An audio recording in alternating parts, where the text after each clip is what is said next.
पर उन्होंने विरोध दर्ज कराया और कहा है कि कोविड-19 के कारण बंगाल चुनाव के शेष चरणों को क्लब करने का कोई मतलब नहीं बनता है। इससे यह भी कहा है भाजपा ने कि इलेक्शन कमीशन को यह सुनिश्चित करना चाहिए कि सभी उम्मीदवारों को चुनाव प्रचार का समान अधिकार हो।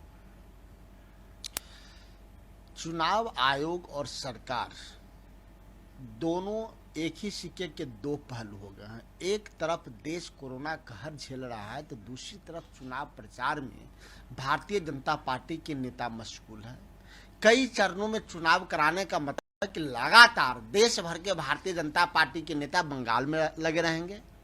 कोरोना के रोकथाम होगा नहीं, फिर कोरोना पर नियंत्रण कैसे होगा? तो इसलिए चुनाव आयोग की जिम्मेदारी बनती है कि कई राज्यों में वो एक चरणों में चुनाव कराते रहे हैं, तो जो शेष चरण का चुनाव बचा हुआ है वह लोगों की जान को ध्यान में रखते हुए, कोरोना से बचाव को ध्यान में रखते हुए चुनाव आयोग को निश्चित तौर पर करा देना चाहिए, ताकि लोगों की जान माल बचे। चूंकि यही भाजपा वाले पहले कहते थे कि तबलीगी जमात के लोगों ने कोरोना फैला दिया, आज तो उससे कई हजार गुना आगे भारतीय जनता पार्टी के लोग बढ़ गए हैं। जितनी तबलीगी जमात थी उसका कई सौ ज्यादा गुना भारतीय जनता पार्टी के लोग बंगाल में घूम रहे हैं।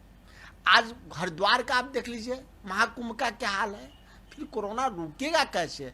तो प्रधानमंत्री और चुनाव आयोग दोनों की जिम्मेदारी है कि कोरोना कैसे रुके। इसलिए आवश्यक है कि जो शेष चुनाव बचे हैं वो एक चरणों में करा दें। कांग्रेस के अधीर रंजन चौधरी ने कलकत्ता उच्च न्यायालय में एक जनहित याचिका दायर की है। उसमें उन्होंने शीतल चुकी जो कि कुछ बिहार जो मामले के जांच सीबीआई से या फिर उच्च न्यायालय के न्यायाधीश से कराने की मांग की है। देखिए, लगातार कांग्रेस पार्टी की जो हमारे सदन में नेता हैं अधीर रंजन चौधरी जी, उन्होंने स्पष्ट कहा और देश भी समझ रहा है कि कुछ बिहार में जो घटनाएं घटी वो कहीं न कहीं भारत सरकार और उनके लोगों के बहकावे और उसकावे में घटी है। और घटना घटी नहीं, घटाई गई है कहीं न कहीं से नहीं। सीधा अगर जांच होगा सीबीआई से निष्पक्षता के साथ तो सामने बात आएगी कि भारतीय जनता पार्टी की संलिप्तता, गृह मंत्री का आदेश उसमें कहीं न कहीं दिखाई देगा।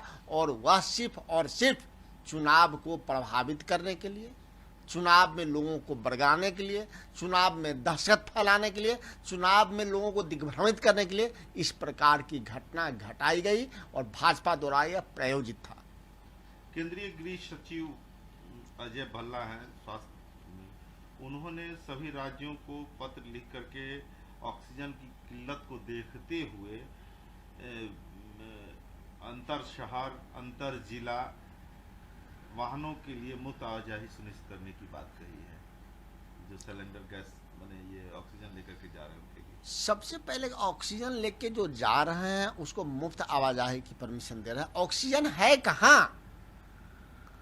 हम बिहार से आते हैं, बिहार के तमाम हॉस्पिटल, एक तो हॉस्पिटल नहीं है, उसमें जगह खाली नहीं है। जितना ही जगह है ऑक्सीजन के लोग करा रहे हैं, तो ऑक्सीजन पहले हॉस्पिटल को मिले कैसे ये सुनिश्चित हो। मुफ्त और पैसे से तो बात की बात हो रही है। पहले ऑक्सीजन की उपलब्धता, दवा की उपलब्धता, बेड की उपलब्धता, आईसीयू की उपलब्धता, वेंटिलेटर की उपलब्धता सरकार सुनिश्चित कराए, ये जरूरी है। मुफ्त और पैसा ये बात की बात है। यूपी सरकार ने रविवार को साप्ताहिक बंदी की घोषणा की है। मास्क नहीं पहनने पर जुर्माना बढ़ाने का निर्देश दिया है। वहीं सरकार ने कानपुर, वाराणसी और प्रयाग जैसे 10 सबसे प्रभावित जिला में जिला प्रशासन को निजी अस्पतालों को कोविड-19 अस्पताल में बदलने का आदेश दिया है। देखिए, उत्तर प्रदेश की सरकार या तुगलकी फरमान दे या अपने नाकामयाबियों के लिए फरमान दे।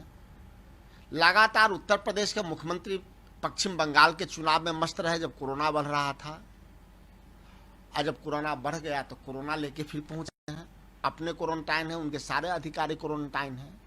ऐसी स्थिति में उत्तर प्रदेश की सरकार जो भी निर्णय लेगा उनको तो कोई कुछ बोल नहीं सकता है।